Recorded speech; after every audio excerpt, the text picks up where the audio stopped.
Hello and welcome to another video. In this video I would like to talk about this lens right here. It's the 15-45 f3.5 to 6.3 lens from Canon. It's the Ef-m mount. It's for their mirrorless M series cameras, and it's actually a requested video, and this video will be focused more on a little bit of review and then my thoughts on it, because there are like so many reviews out there already. So I think I'll just share a little bit, review it a little bit, and then just move into my ideas. And I hope that, not my ideas, but my thoughts. And I hope that my thoughts will help you to consider whether or not this lens is right for you.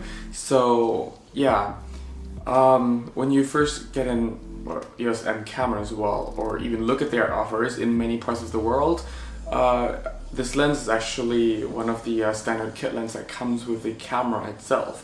You can usually get it with this kit lens and or the 22mm f2, as well as the 18-55 of course. When I first got this kit, it's the EOS M10 with the 15-45. I also got the 22mm f2 with it, and I personally think it's a great combination to go to. You know, you have a standard wide to semi-telephoto lens, which is 15-45 in full frame equivalent. This is the 24-72mm, and you know, it's actually quite compact if you lock it, and then when you wanted to use it, you just unlock it, and then it comes up to 15mm right here. Unlike the 18-55, this allows in a bit less light at the end. So at 45mm or 72mm in full frame focal length, this is a 6.3 lens. It's not going to allow a lot of light into your lens, into the camera, but then again, whenever I'm using this lens is usually when I'm shooting landmarks and landscape, things like that, rather than shooting something that should be completely isolated from the background. That's why I got the 22mm f2, because of the f2. It's a bigger aperture lens, means that I will get a better blurry background. I'm not saying that you cannot get it with this lens. Of course you can, but it just doesn't look as good as the f2. And being a zoom lens, being like a really cheap zoom lens from Canon, or actually any other manufacturer does this as well, the sharpness of the glass is not as sharp as, say, like a prime lens. A prime lens is, for example, that 22mm. It doesn't zoom. And the advantage of having a prime lens is not only because you get a bigger aperture, but the glass is made, like the optics is made for that particular focal length, which means you're going to get a better sharpness. Whereas this lens, the sharpness is more like an average sharpness that they have for like the entire range. And obviously there will be some like certain focal length, like focal range at certain increments that will be sharper than each other, than another. But in general, the zoom lens is nowhere as sharp as, say, the 22mm f2, at least from this particular copy. Another downside is that everything is made out of plastic, even the mount is plastic. And that can be a downside, as like I actually broke kit lenses with plastic mounts before. And that was still actually the time when I first started photography. But then after I upgraded everything to like, I have like 5D, 70D, 5D Mark III, 5D Mark II, and all those lenses obviously is L lenses, which means I'm quite used to metal mount now. And now that I'm back to plastic mount, it kind of made me be a bit more careful of my plastic mounts. Of course you always need to take care of your gear, but when anything is like more fragile than another gear that you were used to, you just feel like you have to be extra careful. And yeah, this lens has image stabilization, which is something that the 22mm doesn't. And that's logical because 22mm already allows a lot of light into the camera, and it's a pancake lens. So if they were to fit like the IS in there, it's gonna be, I think it's gonna be a bit more expensive than what it is right now, and it's gonna be probably a bit thicker as well. But that lens is actually better built. You actually have a metal mount on it, so you know it might actually last a bit longer as well. Now, this lens actually deals pretty well with color fringing. What is color fringing? Color fringing is like, you know, when you take pictures of any objects with like sharp edges, and at the edges you also have like some sort of like bright background or something, then you usually see like purple, greenish, yellowish or reddish color at the border. This lens actually is really well controlled for a kit lens. You will still see it if you try hard.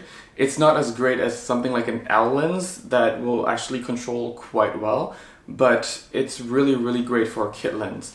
And also the distortion on this lens is not as bad as many of the kit lenses from other brands out there, so I actually quite appreciate the fact that Canon put a lot of effort into actually designing the optics of this lens compared to how other manufacturers, say Nikon, design their kit lenses, which, you know, like the distortions is a little bit more pronounced, but it's not that much lower. I'm just saying it's a little bit more noticeable. That being said, I'm still a big fan of both Canon and Nikon, but oh well. So if you're used to like full frame and you're using your Canon EOS M, whatever M you have, maybe it's M6, M5, what have you, and you're planning to use this lens, it's another nice lens. So I usually compare it to my 24-70 lens. It's the L lens. I have the first generation. It's not that good anymore. It's still such a brilliant lens, but it's, after seeing the image quality of the Mark II version from Canon and how consistently sharp it is, the Mark 1 becomes like, boy, yeah, I should be upgrading soon. Anyway, if you're using an M system alongside your Canon full frame system, and if you have this is like your 24-70 equivalent, so it's a much smaller footprint, it's a much smaller form factor that you will be carrying around with your M system. So let's say if you're traveling and if you're going to go out with friends, and you don't need to bring your 5D or 1DX or whatever you have with you with the 24-70, then, you know, this form factor will give like the same focal length pretty much. Maybe not the same sharpness, the same contrast as the 24-70 L, but nonetheless, if you're just taking pictures for Instagram or hang out with your friends or whatever, this is another great lens to have. It's a very versatile lens. It's actually a very fast focusing lens as well, because it has less glass to shift because it's an f3.5 to 6.3. So it's not something like the the f2 22mm, a lot of 2s in there, that, you know, it needs to shift a bit. And because it's an earlier lens, it's actually one of the reasons why the original M was even slow focusing camera, because that lens was focusing pretty slow, add on to the first generation autofocus from the M, the original M, which made it even worser combination. So yeah, but when this lens was launched, and when I first got my hands on this lens, it's like, yeah, it's actually pretty fast. It's not going to be as lightning fast as, say, some of the L lenses, like the 16-35mm f4L ISUSM lens. Of course, it's not going to be that fast, but it's going to be very fast for what you do in daily life. Whereas the 22mm, it's not that slow on the newer autofocusing system as well. Like if you mount it on like something like the EOS M5, it's going to be even a faster focusing lens, but in general, it's still not what you call fast autofocusing. And yeah, now moving on to my thoughts. I think that this lens is great for those who like to travel with the M system or have the M system and would like a lens that is versatile. I think it's a nice startup beginner lens. It's a nice like lens that you can actually start with when using this system. And I think it's like, if you can afford, maybe buy this lens and the 22mm f2, because this then will be like your standard wide lens that you can also zoom in. It will be your versatile lens, but then that 22mm will give you like that 35mm equivalent look, which is another standard look that I think. But also with that f2, you can take really, really nice portraits, and you know, you can have some sort of like really nice blurry background effects with it. You can get really nice close-ups image with it, and it's overall it's just a really, really nice package that you can have. Obviously, if you can afford, I would actually recommend the ultra wide lens more. I'm not sure if it's the 11mm, like if it starts at 11 or at 10. I'm not sure. But it's a zoom lens. It's a little bit more expensive and it's going to be a bit bigger, but it's way better built, and it's a faster focusing lens, and it's also like a sharper lens in terms of image quality. But yeah, that's just my thoughts and my little review. I hope it's not too long.